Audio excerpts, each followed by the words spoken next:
Oops. Mr. Speaker, there are moments in the lives of nations when the existing order is suddenly revealed as bereft of legitimacy and no longer viable. The wave of unrest spreading across the Arab world, touched off by the self-immolation of a Tunisian fruit vendor, tired of petty humiliation by corrupt governments, has exposed the rot of decades of caprice, corruption, and incompetence. That this one man's desperate act could lead to the downfall of the governments of Tunisia, Egypt, and perhaps Yemen is testament to the pent-up frustration of millions of people who are denied the basic rights and economic opportunity that we take for granted here in the West. But it is in Syria where the future of the Arab Spring seemingly hangs in the balance, and where the security services have acted with the least restraint and maximum violence. Like marauding armies of old, select units of military and security services troops have been moving from city to city in a quest to quash the ever-spreading demonstrations that have become a feature of life in Syria. Daraa, a town of some 75,000 lying near the border with Jordan, has emerged as one of the centers of the Syrian uprising against the 40 years of rule by the Assad family. Army and security forces have repeatedly assaulted the town and surrounding villages, killing hundreds of civilians and arresting anyone suspected of taking part in demonstrations against the regime. On April 29th, in the village of Giza, the Syrian secret police rounded up anybody it thought was involved with the protests, including Hamza Ali al-Khatib, who had gone to watch the demonstration with other members of his family. For a month, Hamza's family waited for him to return, worried but hopeful that he would be released unharmed. It was not to be. On May 30, Hamza's mutilated body was returned to them.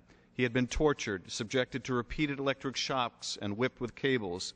His eyes were swollen and black, and there were identical bullet wounds where he had been apparently shot through both arms, the bullets lodging in his belly.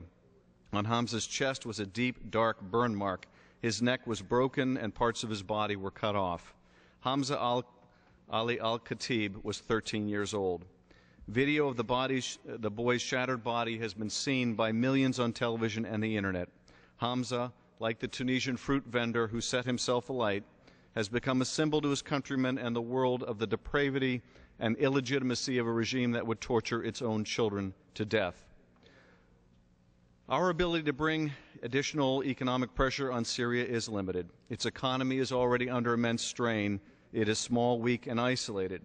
Political pressure in the form of a UN security resolution condemning the violence and crackdown has been blocked by Russia and China. And there's dread over what will happen when Assad falls, given the internal divisions between Sunni and Shia, Muslim and Alawites and Druze. The confessional and sectarian splits are as pronounced as in Lebanon, the potential for large-scale violence as great as Iraq. The dangers are real. But the promise of what began in Tunisia and is now materializing in Egypt and elsewhere is also real. People of courage can determine their own destiny, and it need not be one of hereditary dictatorship, kleptocracy, or lack of opportunity and stagnation. In the Arab world as elsewhere, people should be free to choose their own government to represent them and to chart a path of peace with their neighbors. To conclude otherwise means that we relegate tens of millions of people to suffer the capricious ruthlessness of their despots for generation after generation, or that we're willing to trade the illusion of stability for the harsh reality of their suffering. That is not the choice we made for ourselves 235 years ago, and it is not one that we should presume to make for others. Bashar Assad is a ruthless tyrant whose time has passed and who clings to power only by virtue of brutal force. Our role and that of the international community should be to work with Syrian opposition figures and others to advance a negotiated transition to a new Syrian government that will represent all Syrians and prevent the trading in of one set of thugs for another.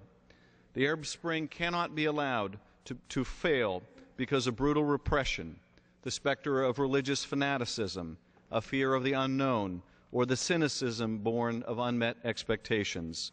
The region's many millions must have the freedom to write a new chapter for themselves and their posterity. I thank the Speaker, and I yield back the balance of my time. Chair recognizes the gentleman from